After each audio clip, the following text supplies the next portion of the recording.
The reward for suffering through me is now you get to hear Tobias, okay, Tobias Smith. And Tobias has experience in China looking at legal questions. He earned a law degree and didn't go off to make $1 million representing Alibaba or some other firm. He decided instead to continue in school and to earn a PhD, and he's earning that at Berkeley. He has already published on questions such as life without parole, a new punishment that's been created specifically for people convicted of corruption.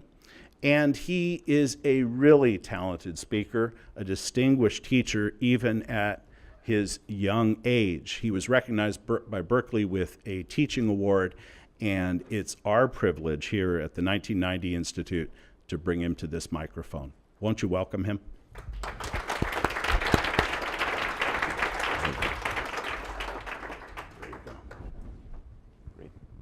First of all, thank you, Clay, for that wonderful introduction, and thank you to everyone at the 1990 Institute for inviting me today.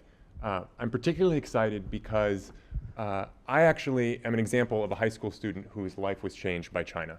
I moved to China with my parents, who are educators, when I was 17. It was their first time in China and mine, and here, 2 decades later, I'm still studying China. I came to China first and the law second. I've been asked to talk about the law today.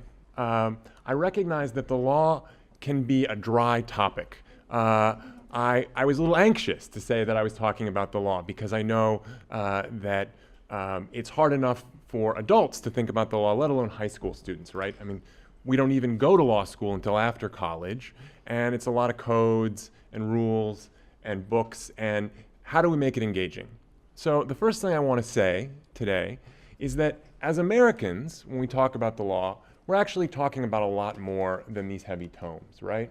So first, we're talking about our founding principles, right? Our constitutional convention, right? We're a country founded on law with the idea of law at the center of who we are.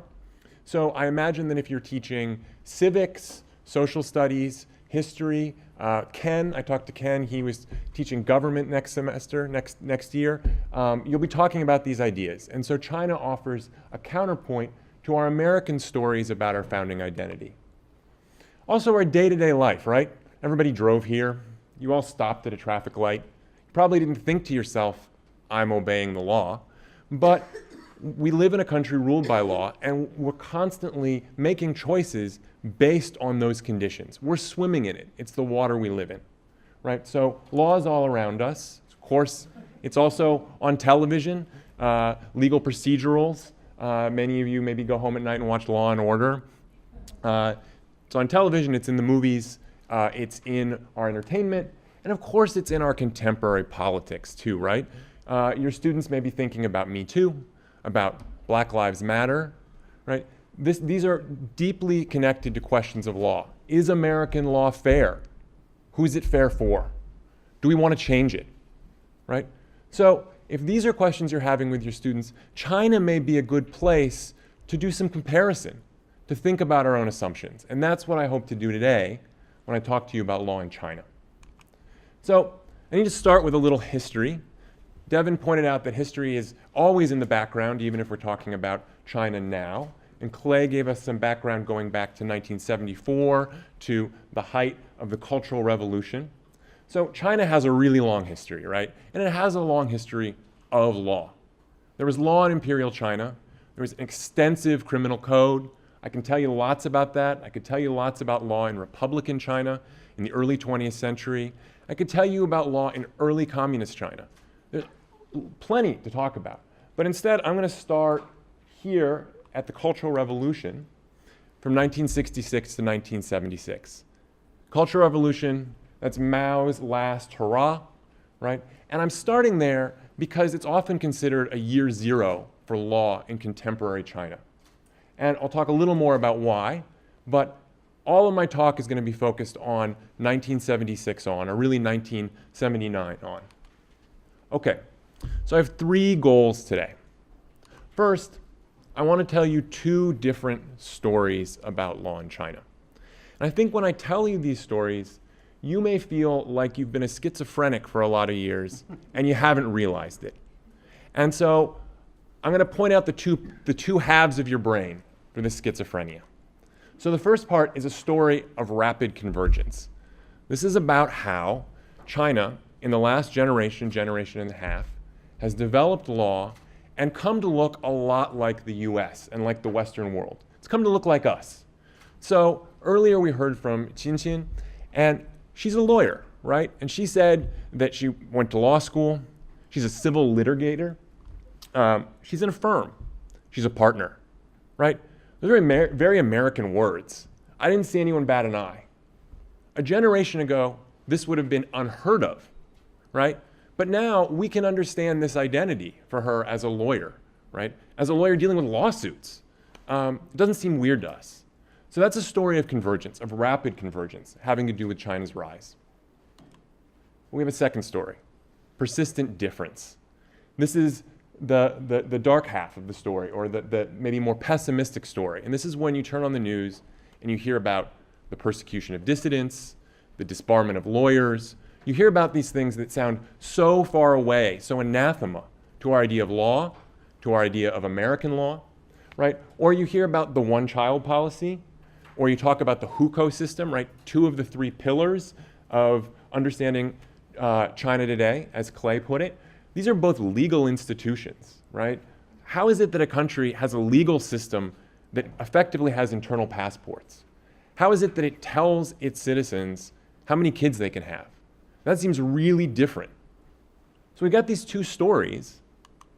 How do we put them together? How do we make sense of them? Is it that one of them's wrong? No, I don't think so. We have to synthesize to put these two stories together in our heads. We have to figure out how we're not going to be schizophrenics anymore. And then last, how are we going to teach these stories? How are we going to talk to our students about them, right? So as I said, I don't think high school students are very keyed into the law. And so they're not keyed in now to China and they're not keyed into the law. Then we have a double duty to figure out how to teach them this stuff. So I have some suggestions, and that's what I'll close with. So let me start with this first point, this two stories of law. Rapid convergence, right? This is a story about China's rise in a few decades and how it's come to look a lot like us. It starts in the Cultural Revolution. The Cultural Revolution runs from 1966 to 1976. It's sort of the last moment of radical Maoism. Here we have a painting from the time called Bombard the Capitalist Headquarters. The capitalist headquarters is the government. This is the government calling for the overthrow of itself, right? This is a period when the mouthpiece of the government, right, the People's Daily, publishes an editorial called In Praise of Lawlessness. This is legal nihilism, right? We're going to obliterate every vestige of the law, of capitalist law, of bourgeois law. We're going to tear it to the ground. And they did. They did so successfully.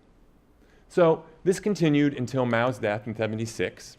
And then there are a few years of turmoil. And then this man comes to power, Deng Xiaoping. We've had him mentioned, I think, in every one of the talks. I've been told that Xi Jinping communes with him from his grave. Important figure. He only talks to him, he doesn't listen. Oh. So, very important figure in Chinese history. And he's known for two things. The first thing that he's known for is engineering China's rise.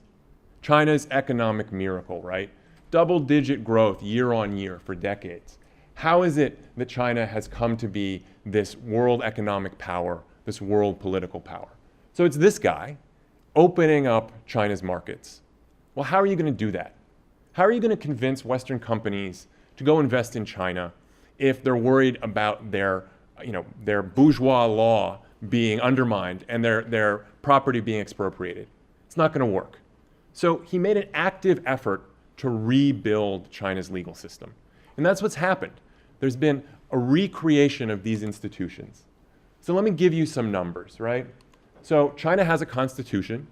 It's actually had many constitutions, and I'll talk a little more about its constitutions, but it put out a new constitution in '82, right?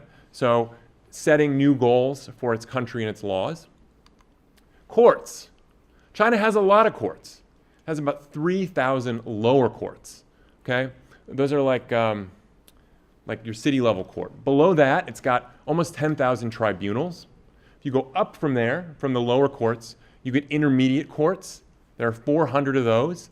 And then every province has a high court. It's like a state court. And at the very top of that, you have the Supreme People's Court. So lots of actual legal places, right, where you could go and watch a hearing. Judges. 200,000 judges. More judges per capita than, I believe, in the US. I saw a hand. Did I see it? Yeah, do you want questions throughout or after? I'll take them at the end. That would be great. Lots of judges, right? You need judges if you're going to have a functioning legal system. Lawyers.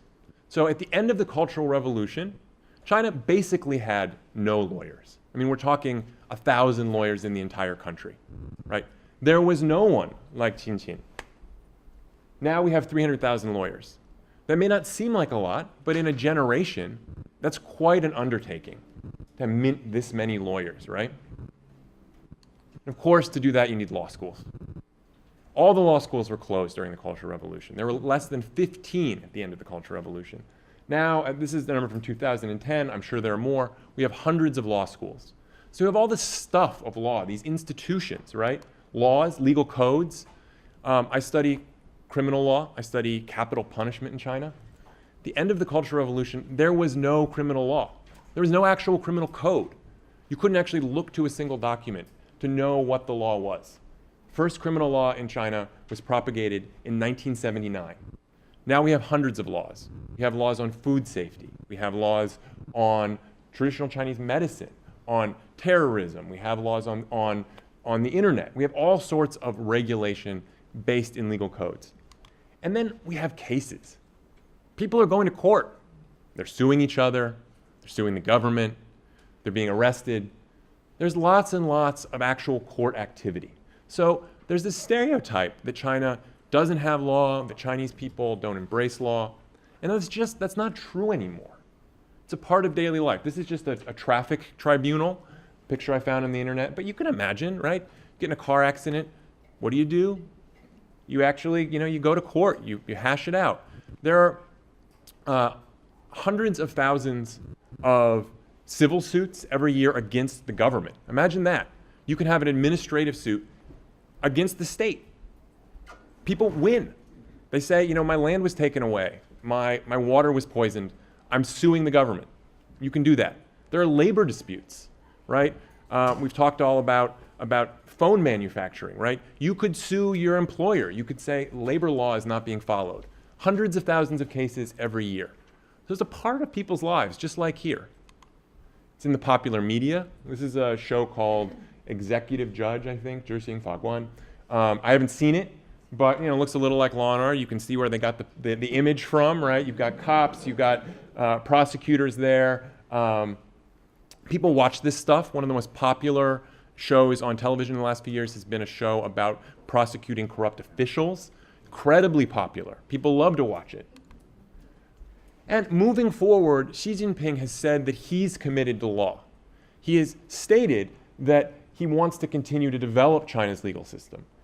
This is a picture of a new online database started in 2013.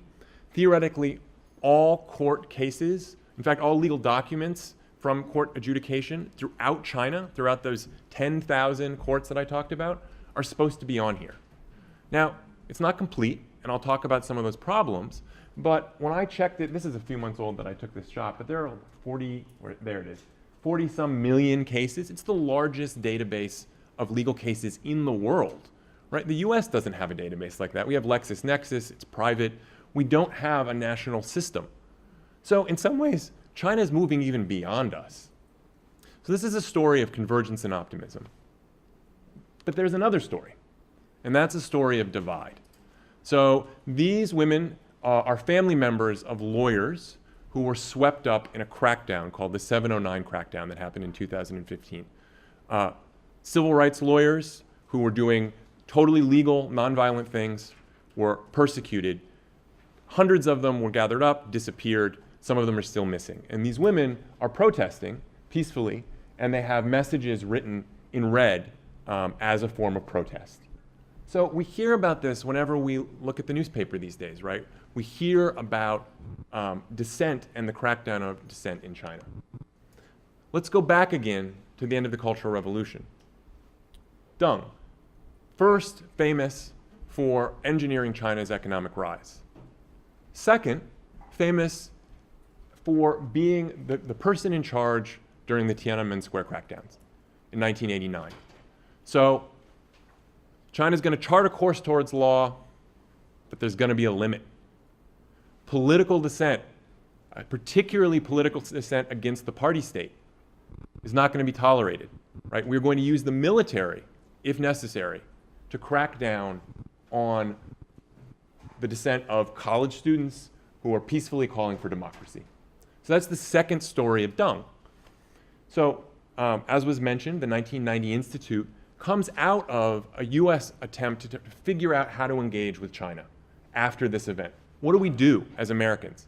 I mean, it's an assumption that we should do anything, but we do. So that's Nancy Pelosi many years ago.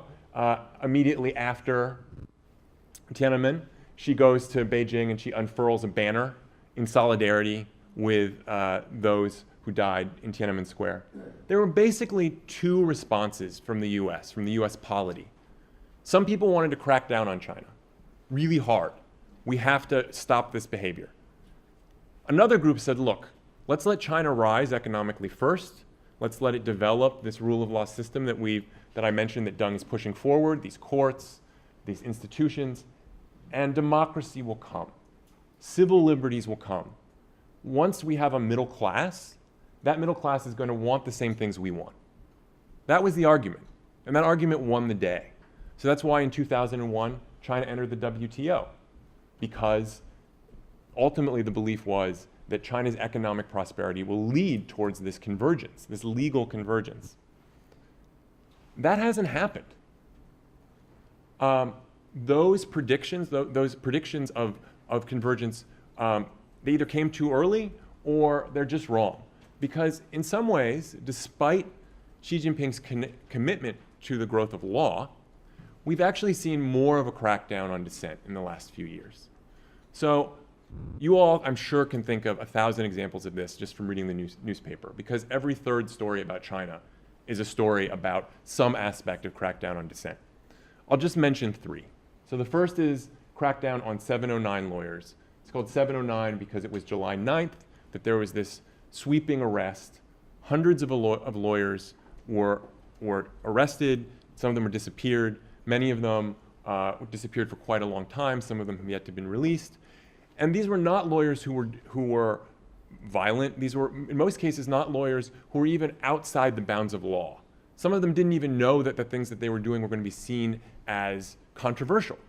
But they had crossed some line, and the state made that clear, despite the fact that they're lawyers, that they're the vanguard of the law. A second example. So this is Liu Xia. She's holding Liu Xiaobo's picture. You probably are familiar with Liu Xiaobo because he won the Nobel Peace Prize for his work on Charter 08, which was a public call for increased democracy and rule of law in China. In other words, he was calling for China to embrace Western values around the law. He was imprisoned for that document. He was sentenced to 11 years in prison for inciting subversion. And a little more than a year ago, he died. He had came down with liver cancer and passed away shortly thereafter. So this is his wife holding up a picture of him after his death. She was kept under house arrest for 7 years under dubious legal circumstances. She was actually just given some freedom. It's supposedly Angela Merkel, the Germans pushed behind the scenes, and there's been a loosening of treatment for her. But again, an example of a dissenter calling for certain kinds of political change who's been treated harshly by the Chinese legal system. And I'll give one third example. This is about Hong Kong. Hong Kong is an interesting case, right? Because Hong Kong was handed from the British back to the Chinese in 1997, and it will eventually be entirely incorporated back within China. But for the first 50 years, it's under the one country, two systems plan. So it has its own basic law and effectively its own rule of law system that's semi-autonomous from China. In the last few years, many Hong Kong citizens have felt that China has begun to encroach upon that independence. And so in 2014, there was a movement called the Umbrella Movement, or Occupy Central. If Occupy sounds like a familiar term, it's because it comes from the same idea as Occupy Wall Street. Young people took to the streets to protest mainland China's intervention in their elections. And I put up this example because it was led by young people. So this is Joshua Wong. He's one of the leaders of this movement. I think he was 15 when he started becoming engaged in this process. And the leaders of the movement were all high school students and college students, and they ended up running for office. Actually, one of them became the youngest elected member of the legislature in Hong Kong's history, at 23 years old. They also all faced legal punishment for their actions. Ultimately, all of the leaders were arrested for basically inciting a demonstration, and they've been given short prison sentences. So the Chinese state does punish certain kinds of dissent that we might think are anathema to our understanding of rule of law. So we got these two stories, right? And if you're like me, it feels a little schizophrenic. I don't understand how to put these two together. How do we make sense of it? I'm going to suggest that the way to make sense of it is to think that China believes that it's developing a China model of law. Now, it's an open question for you, I put this to everyone, whether there can be something as an individual case of a model of law. But I think this is what China sees itself as doing. There's no single document that will claim what is the China model of law. But let me give you some examples. So, rights. China's law does protect certain kinds of rights, but it emphasizes different rights than the rights that are emphasized here in the US. So those are economic and social rights. And that's how you can have a system like the hukou, the household registration system, or the one-child policy, because there is also a belief in China that you have a right to economic growth, to security and stability, and that the state can go to great ends for those kinds of collective goals.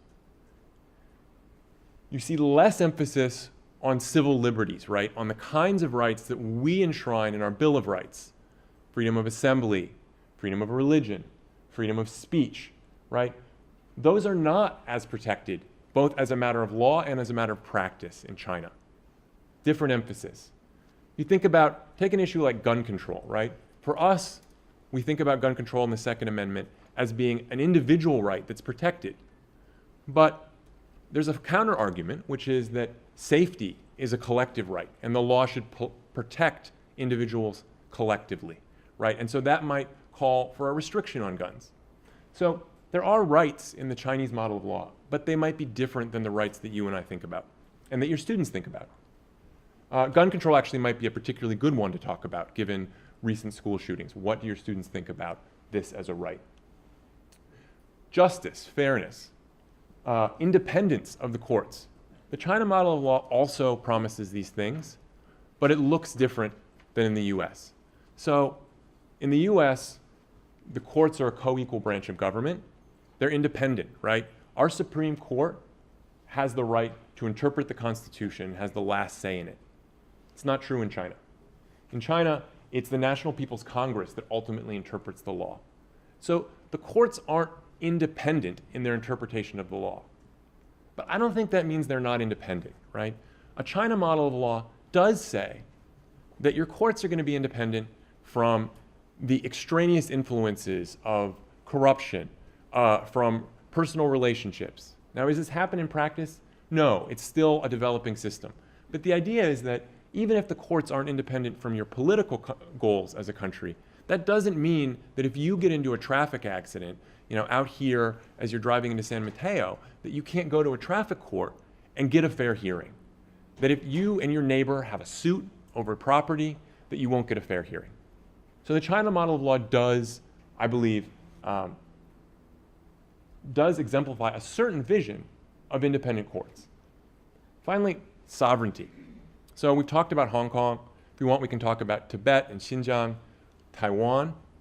The China model of law exerts a really strong control on domains that are seen as within China's sovereign borders, which is why Hong Kong and Taiwan are such sensitive issues. China sees them as part of China, and what's a part of China is under China's purview legally, according to this model. I think the China model of law doesn't have much to say about law outside of China. I don't think that the Chinese state is very interested in telling the US how we should run our legal system, or Sudan, or Italy. I think that it's a model of law that believes that different countries can have different values. So this is what I think is going on, and this is how we make sense of these two hemispheres. Okay. Where do we go from here? You can ask, and I think it's a reasonably open question, whether the Chinese people support this model of law. How do we know, right, if it's a country that limits dissent? Tough question. But I'm going to go where Clay went, which is I'm going to look at the Pew Research Center. I think these are the best polls we have. I think polling data is useful, even if it's in illiberal regimes. And here you can see the Pew poll asked recently, it asked Chinese citizens whether they think things are going to get better, stay the same, or get worse. And you'll see the questions they ask are all questions related to law, right? Corruption, it's a legally related question. Safety of food, air pollution, water pollution. The law regulates these things. And most Chinese people think that things are going to get better. They think that things are working. They have faith in this system, at least as a matter of polling. And then one final poll. This is another perennial favorite to look at. So the Pew Center does some basic polls, and it asks people all over the world whether they think their kids are going to have a better life than they did, right? Are they going to be economically better off? And consistently, Americans, for many years now, have said, a majority of them said no. Our kids aren't going to be better off. In China, consistently, about 80% of people say yes. They're optimistic about the future of their country. Of course, this goes beyond law. This goes to economics. It goes to all sorts of things. But law is a part of it. There seems to be some buy-in about the political vision for this country. So I would encourage you to think about how you can talk to your students about these kinds of responses and what they mean for thinking about our country and China. Finally, how are you going to teach this material, right? This is pretty dense. I've been thinking about it for over a decade, and I still struggle with it. You've heard me talk for a half an hour, and I'm sure you're struggling with it. How are your students going to learn about it? How are you going to teach them? So I have a few initial suggestions. You could ask them whether they think rights are culturally universal or culturally relative, right? So what rights do they think they enjoy here in the US, and why? Freedom of speech, freedom of assembly. What about the right to have a job, the right to clean air, the right to not be shot in your school? What do they think? Do other countries enjoy these rights? And if so, is it because they're universal? Is it because they're somehow natural, inborn? Or are they cultural values that different people can hold differently? If you're looking for a teaching tool, I suggest what I call the dueling reports. And I've given some handouts to Ruby, or I've sent her some electronic resources that contain links to these reports. Every year, the US, after Tiananmen, the Congress established an executive commission on China. And they write a report every year. And it's always damning. Every year, it's a deeply depressing document that talks about how illiberal China is. And it talks about these rights that China is not honoring. And every year, China writes its own report. And it says, you say China doesn't have human rights? Look at the human rights in the US. Look at gender inequality. Look at racial inequality. Look at rates of poverty among African Americans. Aren't those human rights? Tend to your own house is effectively what's said. So you could look at these two reports. You could ask your students to look at them and think about which of these rights they think are important and why. Second question, you could ask them what's a constitution, right? probably in many of your classes, constitutions come up, whether it's history, the founding of America, civics. And we sometimes read our own constitution. It's a relatively short document. I think we less often read the constitutions of other countries. And that's a shame, because while lots of countries have constitutions, they don't all look the same. So what is a constitution? Why does a country have it? We see it as being the rock on which our law is founded, but not every country does. China has a constitution. It doesn't read like ours. It enumerates lots of goals and values, things that we wouldn't expect in a constitution. Environmental protection, right? Like it talks about things that seem beyond the scope of an American vision of a constitution. And it raises the question, what does a constitution do? England doesn't have a constitution at all. France has had lots of them. If you look at a couple different constitutions, your students may begin to use critical eyes to think about our own system. And then finally, I encourage you to use China as an example to think about dissent, and particularly illegal dissent, right? So we talk a lot in the US about the civil rights era, about nonviolent protests, Gandhi, Martin Luther King. And then today, right, Black Lives Matter, Me Too, violent protest, Antifa, people taking to the streets, smashing windows. Is that violent? Is that acceptable? How do we see this? These are open questions, and I think really serious questions for young people. China offers a good example to think through some of this stuff. In particular, I think what happened in Hong Kong, Occupy Central and the Umbrella Movement, is a really crucial example for thinking through dissent, right? Hong Kong is a country in between. It's a jurisdiction in between, right? So it's part of China, but it also reflects certain Western values of law. How are the people of Hong Kong thinking through this struggle? There's some good documentaries, both about the Umbrella Movement and about dissenters in China. You might think about excerpting some of that and showing it to your students alongside the conversations we're having about the US civil rights movement. So those are my 3 starting suggestions. I'm happy to talk more individually about the curriculum that you have and what you think China could offer to it. But I know we're short on time, so I'm going to stop there, and we can talk more in small groups. Thanks, everyone.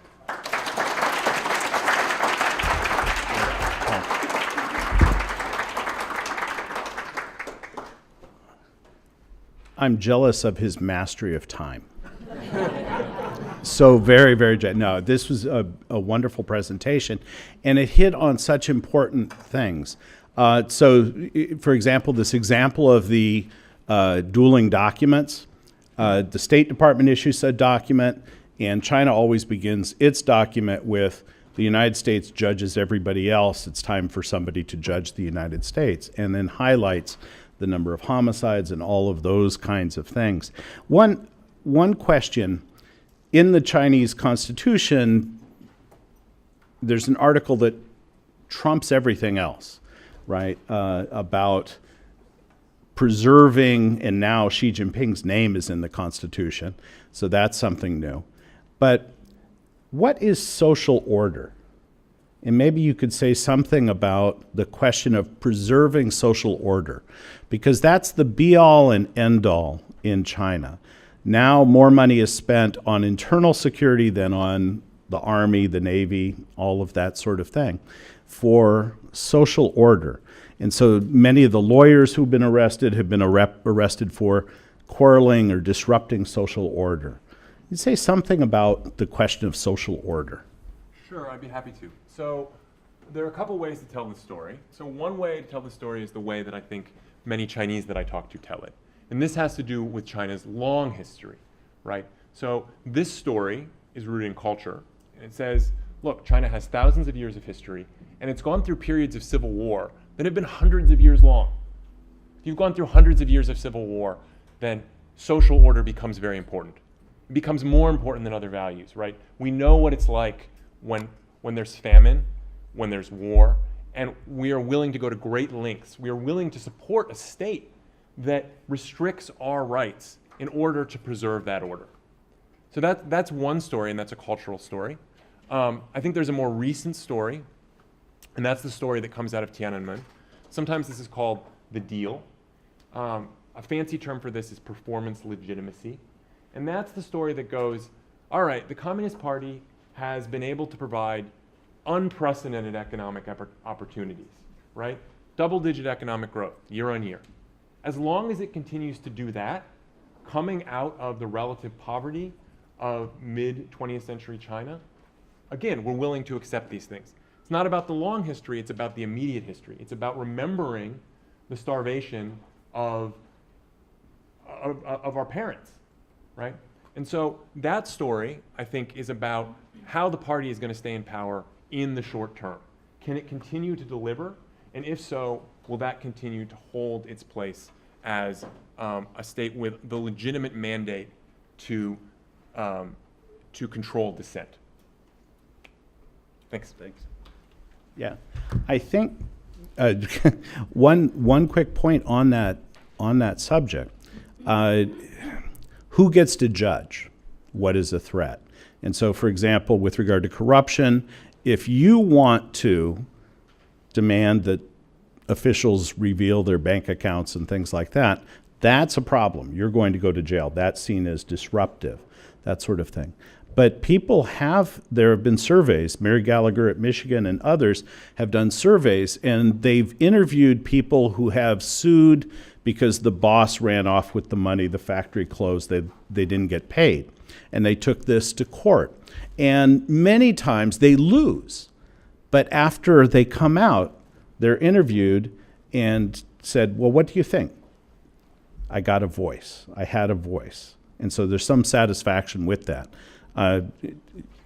My own thinking is that, in fact, the legal system is the Communist Party's hope for staying in power by using the legal system as a way of creating that space to have a voice. I don't know if you have a thought on that. I have one follow-up, and this again gets back to long Chinese history, right? So it's hard not to, with a mic, I guess I'll just stand closer to this mic.